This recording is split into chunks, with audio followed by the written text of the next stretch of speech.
Okay, members and friends, this is the last day I'm going to talk about this stuff for a little while. This video is going to be called, It's a Gag.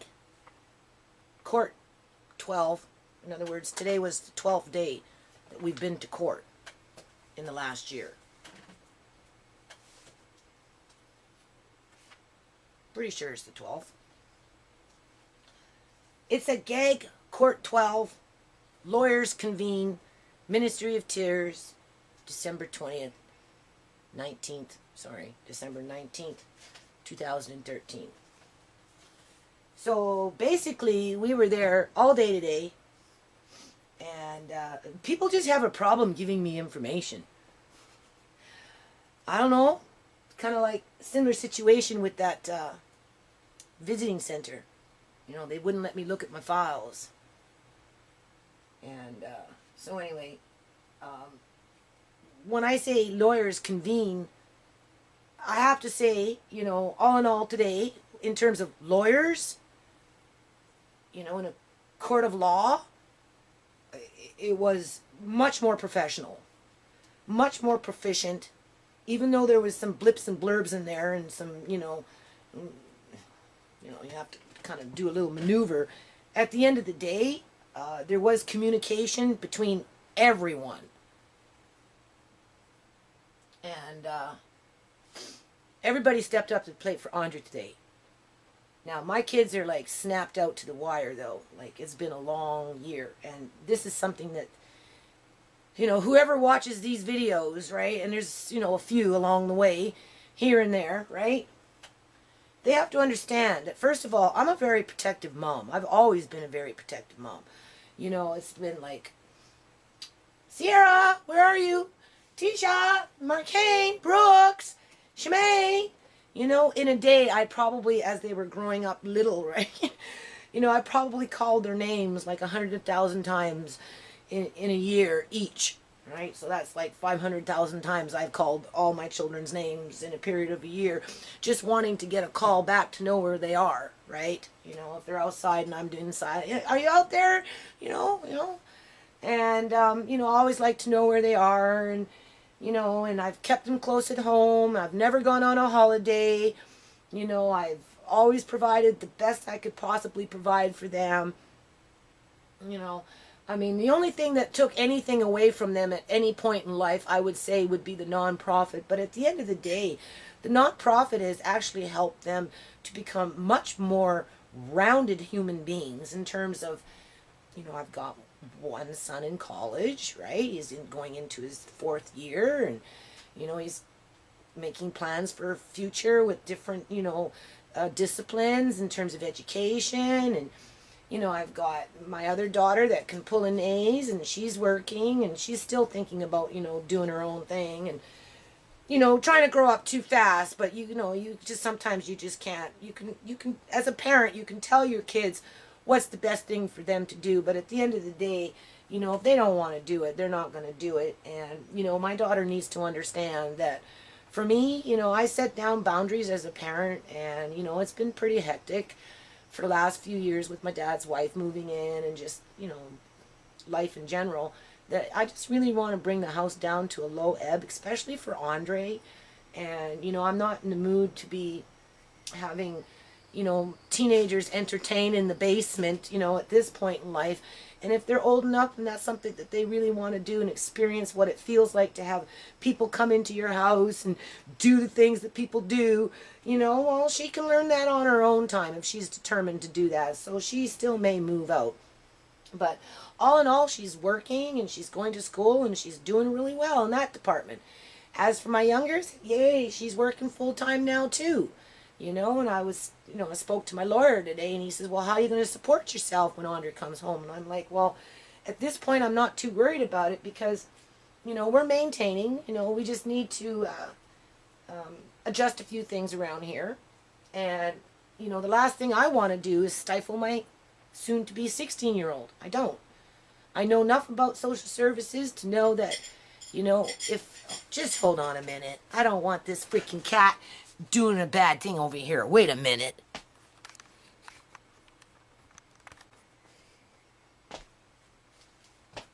Okay. I know how they operate, especially under the BC Liberal government. Okay, I know how the NDP operated, and like I said, I founded this nonprofit under the NDP. Because obviously, whatever their politics were providing at that time made me feel like I had a sense of a future. Made me feel like my kids had a sense of a future. Made me feel like I could bust out of that welfare entitlement mentality, even though I was stuck at home with my kids, right? I was a single parent, basically. I had my 5 dependent children. You know, I couldn't go to work. My dad was dependent with, you know, his eyesight and his legs, because in those days he was just as bad. Well, he's worse now. He's older, right? You know, that was many, many years ago. But, you know, I still found a way to give back. But in terms of, like, you know, like I say, when I'm just going to ramble here, because this is the last time I get to ramble for a while. After this, I'm going to have to talk about and pinpoint more political things and keep up with the format, right, in terms of the non-profit. So, and I'm tired, right? And my kids were fighting, so... You know, when my children are fighting, I have to get in the middle and just stand there and let them, you know, just kind of do their thing, right? They don't hit each other, so I'm proud of them that way. So, what? Finish. Oh, well, I don't know. I'm just rambling here. This is my last day because we got the little gag order. But as I was saying, the lawyers, they all convened, and I actually felt like everybody was kind of like on the same page. Maybe not for the whole duration of the time that we were at court today. But, you know, people were definitely trying to make an effort to smooth over some of the rift that's developed over the last year. Obviously, you know, my videos have came to the attention of, and that's good. I'm hoping that the Minister of Children and Family Development is watching some of these videos, because, you know, it's like that letter that I wrote to that visiting center. You take that and you push the envelope, because you need more funding. You need better facilities. The children need proper toities.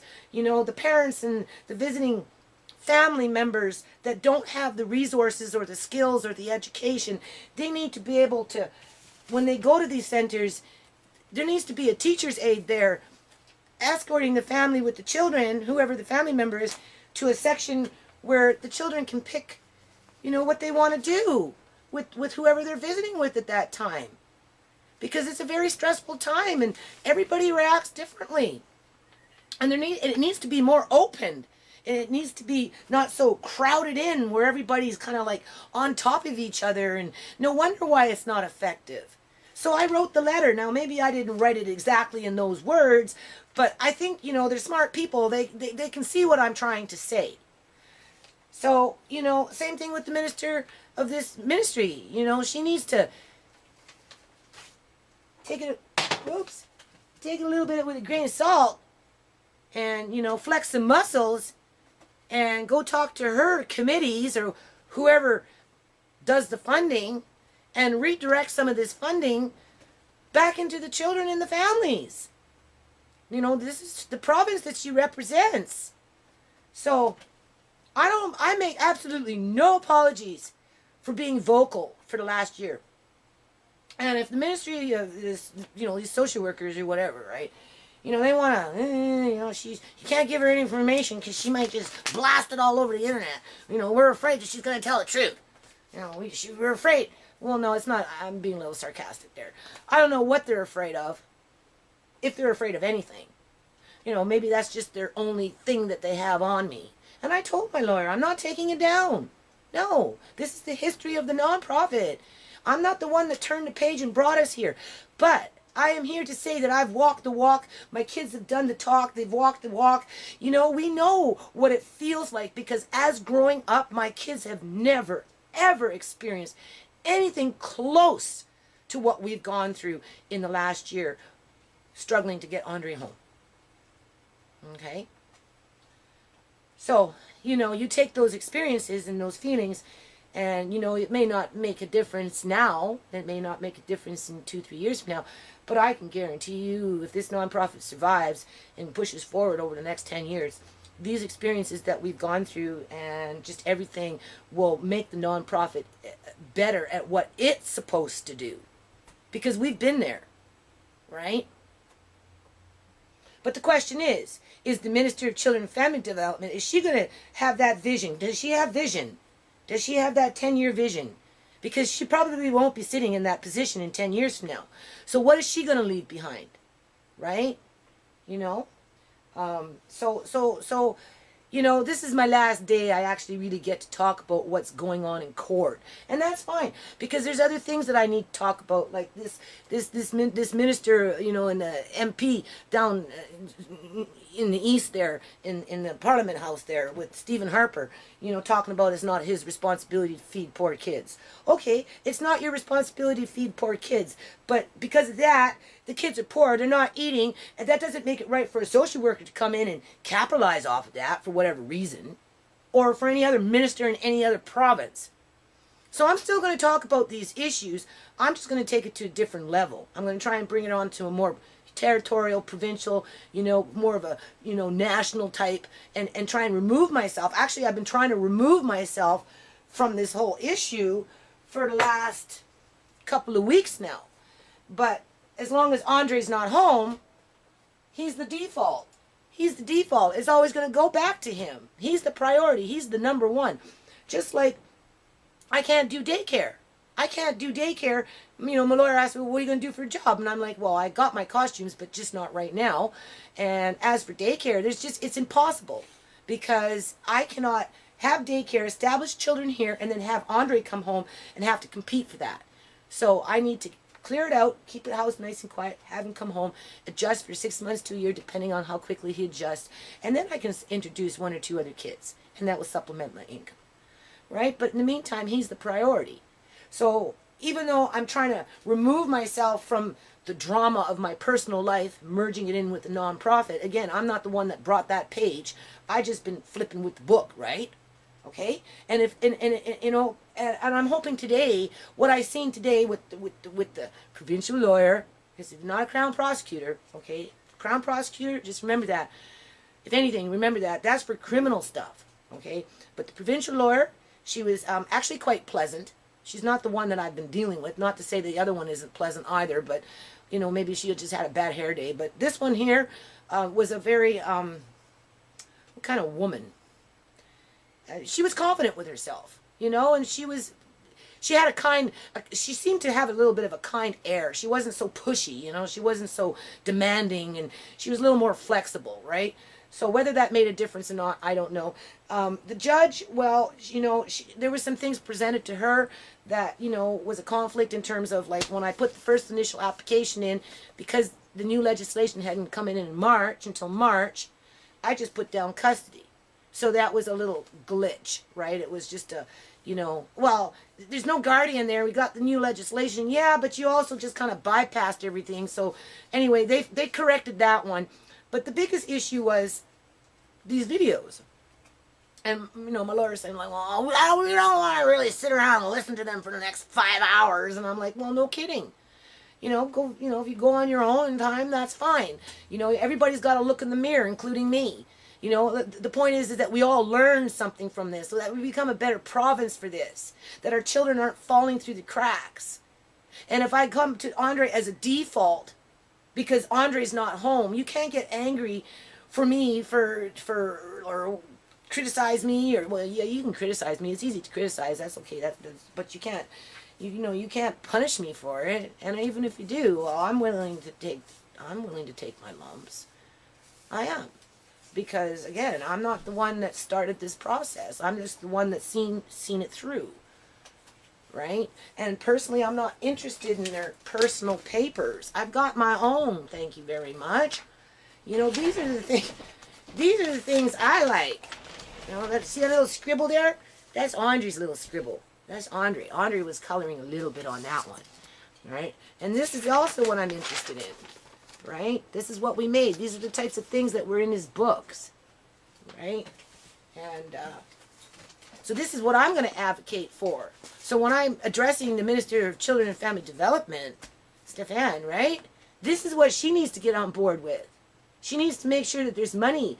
Because driving to the courthouse today, I found out that these elderly people sitting up in these care facilities, when they were doing stuff like this, for some reason, I don't know what the heck the Liberal government is thinking about, but they cleaned it out. My daughter says, because she was volunteering, right? The middle girl. She said, when she first was going to see Auntie Joan and stuff, and Tisha too, right? They had these things. But this last budget, They wiped it out. They don't have music. They don't have art. They don't have nothing anymore. These elderly people, when I was taking my dad and seeing, seeing his wife, they're just sitting around doing nothing. And I said, oh my God, we got to find a way. But it's hard for poor people to find a way. So, and we need to find a way to make it better for our kids in the foster care system. And there needs to be better checks and balances, and there needs to be audits, certain individuals, certain groups, certain offices, just certain something. There needs to be audits, and the capitalizing of children needs to stop, and especially the smallest of the small, because they don't know, right? And this is my paperwork. Anything that these social workers are afraid of. What are they afraid of? Play-Doh? Like, come on. I said to my lawyer, I said, how can I go into the courtyard with the children? I tried it over the summer. Like, honest to God, I did. I got, 20, 30 kids around me, but no grandson. How can you expect me to go and, not that you do, but how can I expect myself even, or even my kids? Like, how can we go and do the things that's helped to make them so well-rounded? Because they're survivors. They've survived the last year. And it's been hard. It's been really, really hard. And it's still hard because we're not out of the woods yet. But I can say this, even though the nonprofit took away some stuff and crowded up the house, at the end of the day, it made them stronger people because they survived this storm. And they're not doing bad things. They're not going out in the community committing crimes. Like I say, they're educating themselves. They're working towards a future. They're working. They're saving money. Obviously my daughter is still struggling with her addiction, but that's different. That's an addiction. That's an addiction that was brought onto her through somebody else's mistakes.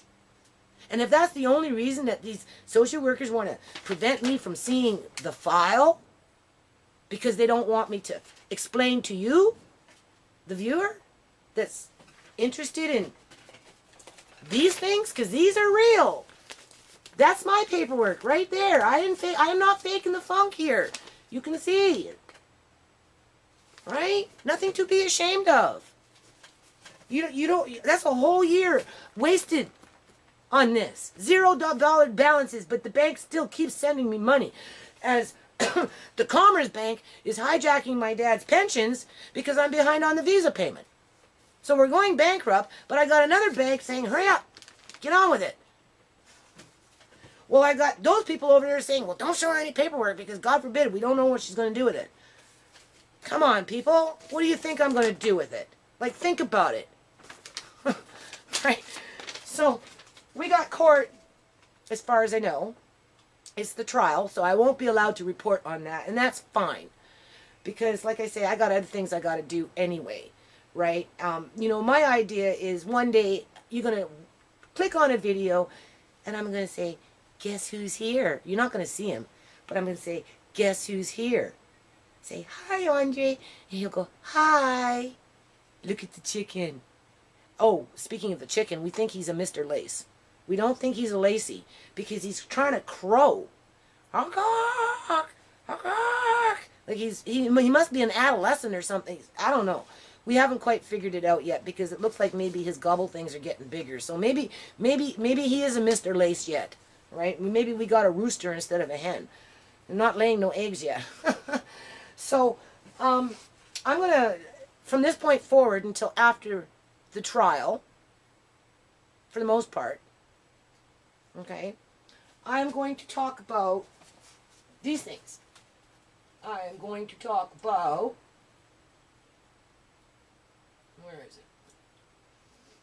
Justice Minister says, homeless should sell property to pay court fines.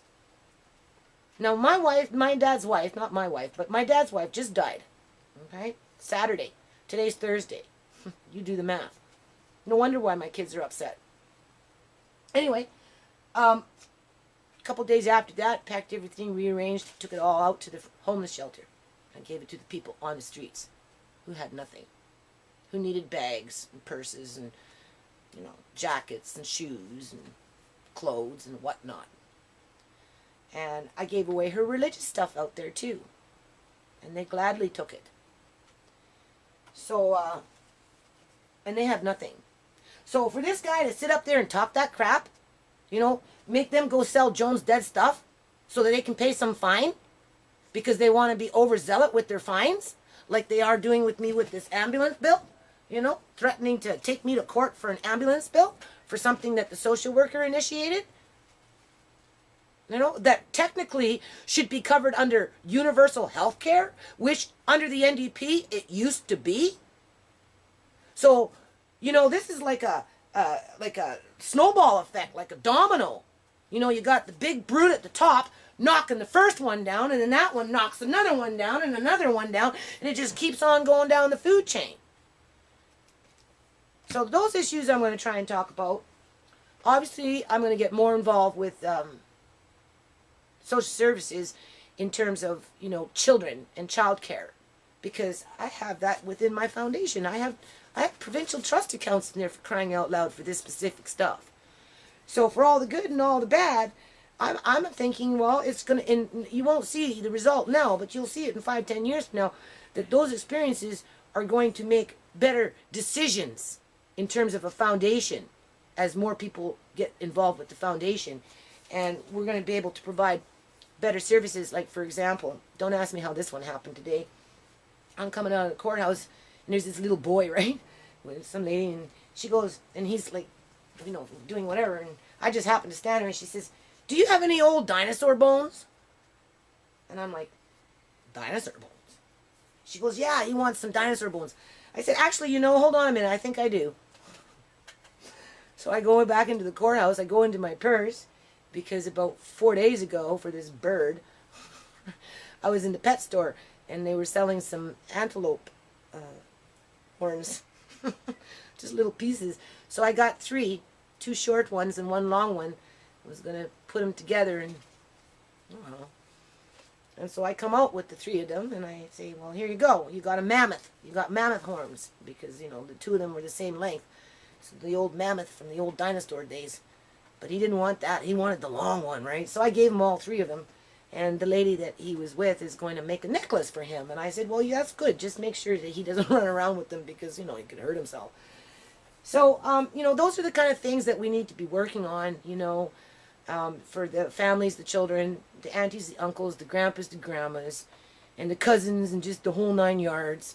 Yeah, and for the workers, you know, whether it's lawyers, court people, social workers, whatever. So it's a gag order. I don't know what's going to happen, but lawyers convened today. Everybody was, what would you say? What would you say? What? How do you think the lawyers behaved today? Okay. Okay? Yeah. You okay when you walked out of the courthouse today? You felt pretty good about it? Yeah. Yeah? One of the better days? Mhm. Okay. So there you go. You heard it from the youngest in the house. It was one of the better days. So we're going to leave it on that note. It was one of the better days. And I got a lot of work I have to do. And I'm going to try and talk about some of these things more on a national level and how it relates to provincial level. And we'll just see what happens. Okay? So, peace out. And yes, I love my new grandson.